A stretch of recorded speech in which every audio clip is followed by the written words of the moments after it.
Hey everyone, WizardEmu here, and today I'll be reviewing The Messenger. I'll only be using footage from the early stages of the game to avoid spoiling things. Now, let's dive right into it. The Messenger starts off as a 2D action platformer, but it becomes a Metroidvania during the second half of the game. The main inspirations for the game are classic Ninja Gaiden and Super Metroid. It was developed by the Canadian indie team Sabotage Studio for Windows, Nintendo Switch, PS4, and Xbox One. The story takes place at the western edge of a fallen world, where all that is left of the human race is a lone cliffside village where a small group of ninjas live in exile. This is the result of the Demon King's invasion of this world, where he laid waste to the vast majority of humanity and cursed their legacy. All the ninjas can do is trade day and night for a chance of surviving the prophesied return of the demon armies. However, there is one last hope, a hope of victory. Legend tells of a hero flying in from the Western Ocean to bring protection and knowledge to the clan. On another presumably uneventful day, a young ninja is about to be visited by the Western hero,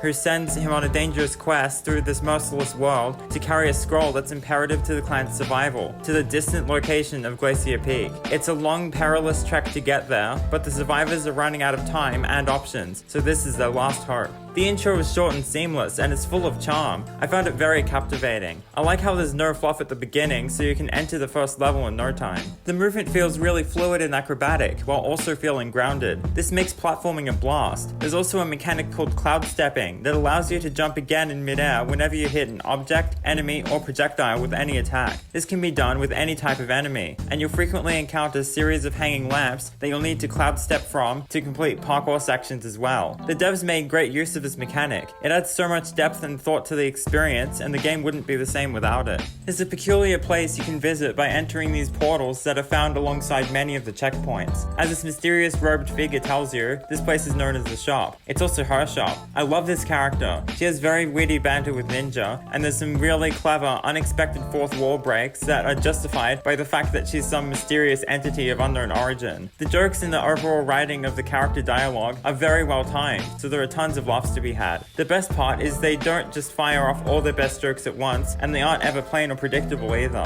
The shopkeeper guides you on your adventure, and she also gives you access to this game's skill tree. On the skill tree, you can buy various skills for defense, offense, and exploration, which come in very handy. They're purchased with time shards, which you'll find basically everywhere. You'll gain access to a wider variety of skills to purchase as you progress through the game. The fairness and pacing of the checkpoints both feel really good, which is something that I think is really important, especially in challenging games. There's a small red flying demon called Quabble who will transport you to the last checkpoint you activated whenever you die. The catch is he'll hover around beside you for up to a minute, and during that time, he'll eat any time shards you try to collect. Each time shard he eats during this time will decrease the duration of the penalty by half a second. I think this is an intuitive and effective way of balancing the level of challenge in the game. Just like Hollow Knight, you also unlock new abilities pertaining to movement throughout the game that fit very nicely into the base moveset. Early on you get the climbing claws, which can be used by jumping onto a wall, allowing you to stick to it, climb up and down the wall, and jump off it. You can also attack while sticking to a wall, which isn't always useful, but it's a good option to have in niche situations. A little while later, you unlock the wing glider, which allows you to glide. It doesn't feel too floaty, which is great for the grounded feel of the movement in this game, and it's also easy to change directions back and forth, which is very nice. You can glide over wind turbines to swiftly gain altitude so you can reach places you can't get to normally. I love how quickly you can cancel and start glides. It gives you a lot of control in your movement. As soon as you unlock the wing glider, you'll be able to purchase the airborne attack skill from the upgrade shop. I highly recommend getting it as soon as possible, because without it, you can't do these downward sword thrusts. Whenever you hit an enemy with this attack, it gives you a little altitude boost so you can keep gliding for longer durations. It's also useful to have because it's the only way you can attack enemies from above. Since you gain some upward momentum from each hit of this attack, you can use it to engage in combat in interesting ways if you time your hits right. For example, using it to glide a great distance forward by bouncing off the enemy's projectiles as they come towards you, so you can cross big gaps between you and the opponent. In the same way, it's also a useful tool in platforming. The combat is akin to the snappy, endlessly satisfying rhythm of Hollow Knight's combat. It feels very good to control. On top of that, the enemy's hitboxes are consistently accurate too, which is great. The feedback you get from both attacking enemies and from platforming is really satisfying too, all thanks to the solid animations and sound design. Special attacks such as throwing shurikens are performed by expending 1 point of a resource called Ki, which is displayed at the top left of the screen. You start with 3 Ki points, but you gain more as the game goes on. You can regain spent Ki points by hitting these glowing, hanging light sources that are present in most areas. Later on, you get the rope dart, which functions like a grappling hook. You can grapple onto hooks to pull yourself towards it before immediately leaping off it in the direction you were facing when you grappled it. You can also do the same action on the hanging background lamps and on enemies too. When you use it on enemies and background lamps, you also get a double jump usage and you perform a sword attack in the direction you're facing as well. You can also grapple towards walls to stick to them, allowing you to climb up and down or jump off it as normal. It feels so great to grapple the objects and enemies in this game, and it gives you a lot more control of your character. The swimming feels really good, and I love how the music dynamically changes the sound as if you're underwater when you dive, and how it fluidly changes back when you emerge. While underwater, you gradually sink, but you can gain altitude by pressing the jump button. You can also sink faster by holding down. The underwater movement feels most like the swimming in the original Super Mario Bros. Games, except you are swimming while horizontal instead of vertical. There are optional collectibles called power seals. There are 50 of them that can be found divided amongst most areas. Once you've found and smashed your first one, a special green chest appears in the shop, but you'll need to smash all of the power seals to unlock it. I won't spoil what's inside it, but if you enjoy collecting all of the power seals like I did, I'd say it's worth it. The collectibles are distributed through the world very equally, and none of them feel tacked on or out of place. There's also a great balance of easier challenges and harder challenges when it comes to collecting them. One of the biggest mechanics in this game is time travel. I won't spoil the story context behind it. Time traveling is very similar to the light world dark world mechanic from The Legend of Zelda: A Link to the Past. When you unlock this mechanic, you'll find time travel portals in many areas. Traveling through these portals while in the past will take you to the future, which is a 16-bit near replica of the past. Aside from the visual and auditory changes, time travel opens up some new levels to explore, as well as new pathways that connect many of the levels together for a more interconnected world, and new areas and levels you've been through before. So after unlocking time travel, that's when this game becomes a Metroidvania. Another thing that I found really clever is that the music smoothly changes to an 8-bit or 16-bit version of the level's soundtrack when you go between the respective time periods. So much time and effort went into the time traveling, and it's very impressive. There's a great variety of different level themes, including but not limited to forests, jungles, icy peaks, catacombs, and even a volcano. The variety in level themes are helped immensely by the stunning retro-styled visuals. The backgrounds in each area are very intricately detailed, while maintaining the rules of the 8-bit and 16-bit art styles. All of the visuals in this game are pure eye candy, and even as I'm writing the script, I can vividly remember the looks of each of the areas, even though it's been a few months since I last played it. I love the visual contrast between the past and the future, both in terms of the thematic differences and the console eras they represent. If you think about how the developers had to do all of the textures and level design layouts twice for most areas in the game, it's a lot of effort that went into the design of this game, especially seeing as it's an indie game. It's very impressive. The music is absolutely incredible. It's heavily inspired by retro 8-bit music for the past and 16-bit music for the future. I wish I had more to say about it, but it's too good to put into words. Have a listen for yourself.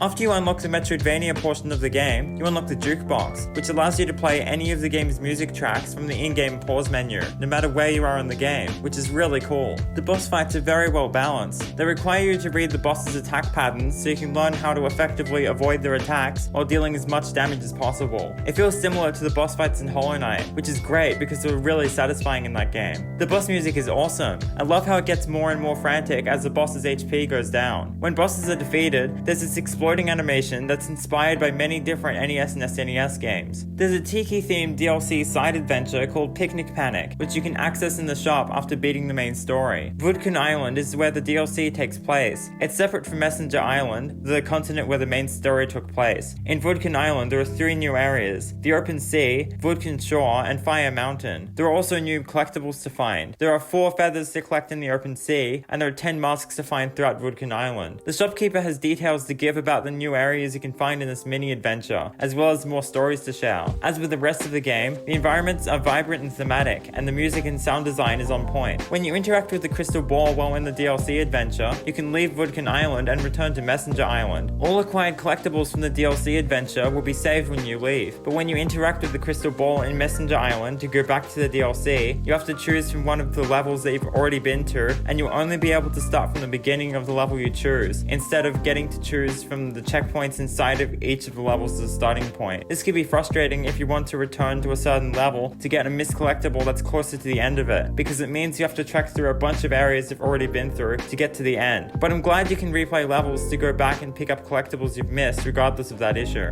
Once you beat the main story, you'll be able to start New Game Plus mode. It requires you to pick a pre-existing save, and you'll start from the beginning of the game in that save. But this time, the difficulty will ramp up a notch, and you can choose from one of 4 different items from the Metroidvania half of the game to start off with as a bonus. You also get to keep all purchased upgrades and all of the pre-Metroidvania items in New Game Plus. Each New Game Plus run is additive, meaning that once you finish the run, you can choose to overwrite your New Game Plus run to do a New Game Plus Plus run over it that's even more challenging. And you'll start off with the extra item you chose last time, plus 1 more item. This can be repeated any number of times, and the difficulty will scale each time. Another important detail about New Game Plus is that when you die in this mode, you'll need to pay 50 time shards up front or the run is over, and your progress will be reset on that run. After completing Picnic Panic, the altar from Fire Mountain will be added to the shop. The altar can be activated after collecting all of the Picnic Panic collectibles, 4 feathers in the surfing section, and 10 mask fragments on Vodkin Island. Once activated, the altar summons a mask who is loaded with terrible puns. He also tells the messenger about a special deal he has for him, but he will only tell you more about this deal on New Game Plus mode saves. The mask's deal is that he can increase your attack strength by 3 times the default amount, and he can double your hit points too. After committing to the deal, Corporal will leave you defend for yourself, which means that you won't have the option of being revived if you die. When you commit to the deal, you can't undo it for the rest of the run. This is essentially hardcore mode with a bit of give and help so it isn't as brutal. I think this is a good addition, and I'm glad it's an option because it gives you extra goals to accomplish in the game after beating the main story and completing the DLC. After completing my second playthrough of this game to write this review, I can confidently say that this game is a work of art. It's an amazing experience in so many ways, and it somehow manages to do that within 15 hours of playtime. Whether you're a newcomer to the Metroidvania genre or a veteran, I highly suggest you play this game. I can't recommend this game enough. Be sure to like and subscribe if you enjoyed, and feel free to leave a comment down below. I really appreciate the support. I also have a Discord server where I post announcements about my upcoming YouTube content. It's also a place where you can hang out with the rest of my community. The link to my Discord server is in the description. Thanks so much for watching. Bye!